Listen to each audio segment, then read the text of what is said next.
ለመባልኩም ያሟላቸው ነገሮች አሉ።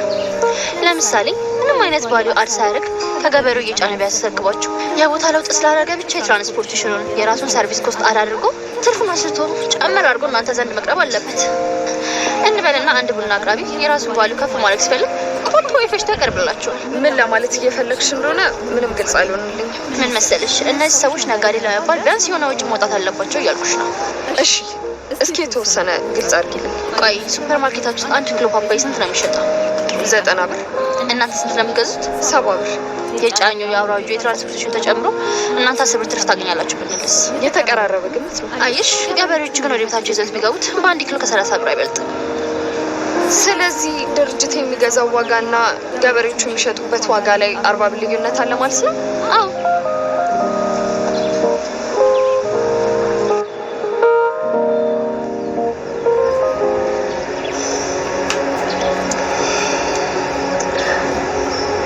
ሀረግን ትንሽ ስላመማት የምትረጃት ነገር ስላለ አብረን ወደ ቤት እንሄዳለን ብለኸኝ ነበር። ሀሳቤን ቀየርኩ። ለምን? ተሻላት? መጀመሪያም አላመማትም ነበር። ወደ ቤት ለመሄድ ፈቃደኛ እንደማትሆኝ ስለማውቅ ነው ሀረግን እንደ ምክንያት የተጠቀምኩት። አዎ፣ አሁን እንኳን ቀና ብለሽ እያይሽ ማውራት ከብዶሻል። ራሴን አላስተዋልኩትም። እንደዛ ነኝ እንዴ? ሲስተር፣ እኔ የማላውቀው አዲስ የተፈጠረ ነገር አለ። በራሷ የምትተማመንና ጠንካራ ሴት እንደሆንሽ ነው የማውቅሽ። አሁን ግን የጠየቅኩሽን እንኳን መመለስ አልቻልሽም።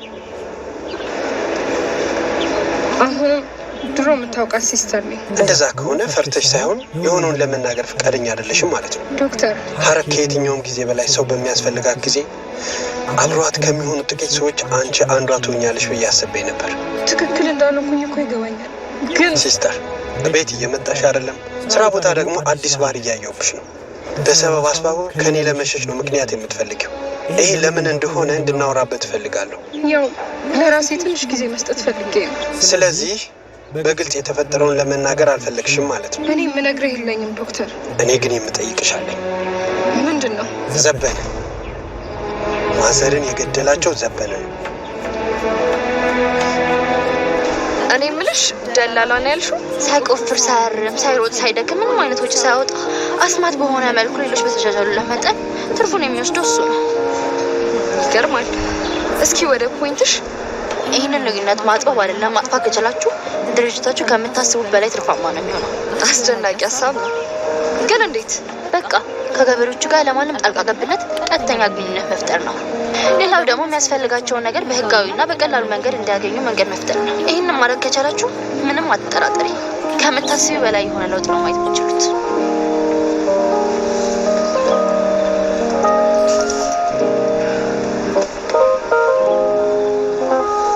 ሊዚያ፣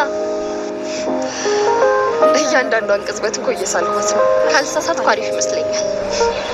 አስበሽዋል? በ20 ብር እየተረከቡ በ90 ብር መሸጥ 1 ኪሎ ላይ 70 ብር ትርፍ ማለት ነው። ዋው! ተይ እንጂ እንደዛማ አይቻልም። ለምን? ተበረከቱ ማለት ያለብሽ የሚገባሽን ብቻ ነው። ዋት? የስ ገበሬው የተሻለ ማምረት እንዲነሳሳ በተሻለ ዋጋ ትገዣዋለሽ። አንቺ ከስተመሮችሽ በደንብ እንዲገዙሽ ደግሞ በምክንያታዊ ዋጋ ታቀርብላቸዋለሽ። የማይመስል ነገር ነው። ብዙ አምራች፣ ብዙ ገዢ፣ ብዙ ትርፍ፣ የማይበጠስ መሰረት ላይ የተመሰረተ ድርጅት ለመፍጠር የሚቻለው ማንንም በማይጎዳ መንገድ ስትንቀሳቀሽ ብቻ ነው። ምን መሰለሽ፣ ዊን አፕሮች ወይም ደግሞ ሁሉም አሸናፊ የሚሆንበት ኢንቫይሮንመንት ብሬክ ማድረግ ብቻ ትክክለኛ መንገድ ነው ብዬ ነው የማስበው።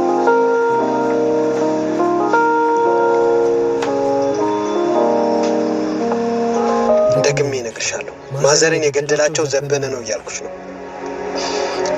ታዲያ ይሄ ከኔ ጋር ዘበነ ቆስሎ ወደ ሆስፒታል ሲመጣ ተረኛ ነርስ አንቺ ነበርሽ። ምን ሆና ይሆን? ምን ተቸግራ ይሆን? ቤተሰቦቿ ደህና አይደሉም ወይ እያልኩ ስላንቺ ስጨነቅ ነበር። ዶክተር፣ ለምን እኔን ትሸሽ እንደነበረ የገባኝ አሁን ነው። እኔ ማውቀው ነገር የለም። ምን እንደምጠላ ታውቂያለሽ? ውሸት። አንቺ ደግሞ ያገጠጠ ውሸት እየዋሸሽ ነው። እኔ መጀመሪያ ያየሽው አንቺ ነበርሽ። በጣም ብዙ ደም ፈሶት ስለነበረ የሕክምና እርዳታ እንዲያደርጉለት በእለቱ የነበረው ዶክተር እንዲያው አድቫይስ ብታደርጊም ዘበነ ግን በሀሳብሽ ሊስማማ ፈቃደኛ አልነበረም። ቢሆንም ግን በነበረበት ሁኔታ የሚቀጥል ከሆነ ሊሞት እንደሚችል ስትነግሪው አብሮት የመጣ የሆነ ሰው ዶክተሩ ይዞት እንዲመጣ አዘዘው። ዶክተሩም ረዳው። ግን አልጋ መያዝ እያለበት አሻፈረኝ ብሎ ወጣ።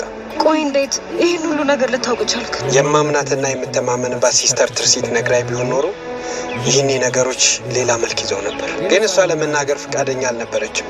አሁንም የሆነች አይመስለኝም። እኔ እኮ ፈቃደኛ ሳልሆን ቀርቼ አይደለም። ቆይ ግን ለምን? በመጀመሪያ ለሕክምና እስከመጣ ድረስ ሰይጣንም ቢሆን መርዳት እንዳለብኝ ታውቃለህ። ለምን ረዳሽው እያልኩሽ አይደለም። አንድ የቆሰለ ወታደር የወገን ነው የጠላት ነው ተብሎ እንደማይታወቃለሁ። አንቺ ግን ይህንን ነገር ደብቀሽ ነበር። ልነግርህ አልቻልኩም ነበራ። ቆይ ለምን? የአንድን ታካሚ ሚስጥር መጠበቅ ግዴታ ነበረብኝ። እኔ ከመንደር መጥቼ ወሬ የምቃርም ሰው ሳልሆን የሆስፒታሉ አካል ነኝ አይደለሁም? በእናትህ ዶክተር አታስጨንቀኝ። እሺ አሁን ምን እንደተፈጠረ አንድ ባንድ ንገሪኝ። ጌዲዮን አለሙ እኛ ጋር የመጣው ዘበነ ብርሃኑ ሳይሆን ጌዲዮን አለሙ በሚባል ስም የሚጠራ ግለሰብ ነበር።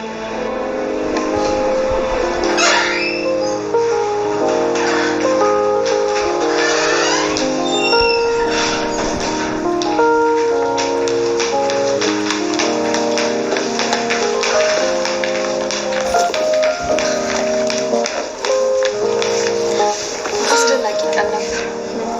በከፊል ሀረጌ ለኔ እና ከኔና አንቺ ውጭ እዚህ ሌላ ሰው ይታይሻል? አይ ግን ይሄ ነገር በጣም ደስ ብሎኛል። ውብ በሆነ ድምጽ ደግሞ ውብ የሆነ ስም እንድጠራ ቢፈቀድልኝስ? አሁን ልብሴ ልቀይርና አንዳንድ ነገሮችን ላዘጋጅ። ሳንጨርስ የቀረ ነገር አለ? ኢምፖርት ስለሚደረጉ እቃዎችስ? ስለነሱ ምን? 50-50 በሼር ነው የምናስገባቸው እና ምንም አሰራሩ እየተመቸኝ ስላልሆነ ሙሉን እኔ ልጠቀልለው እያሰብኩ ነው። ምን አድቫይስ ታደርጊኛለሽ? ይኸውልሽ በጋራ ለመለወጥ እኮ በጋራ መስራት ወሳኝ ነገር ነው። ደግሞ ሀገር ውስጥ እኮ በጥራት የሚመረቱ ነገሮችን ሰፕላየሮችን ሰሌክት በማድረግ ጊዜያችሁንም ገንዘባችሁንም መቆጠብ ትችላላችሁ።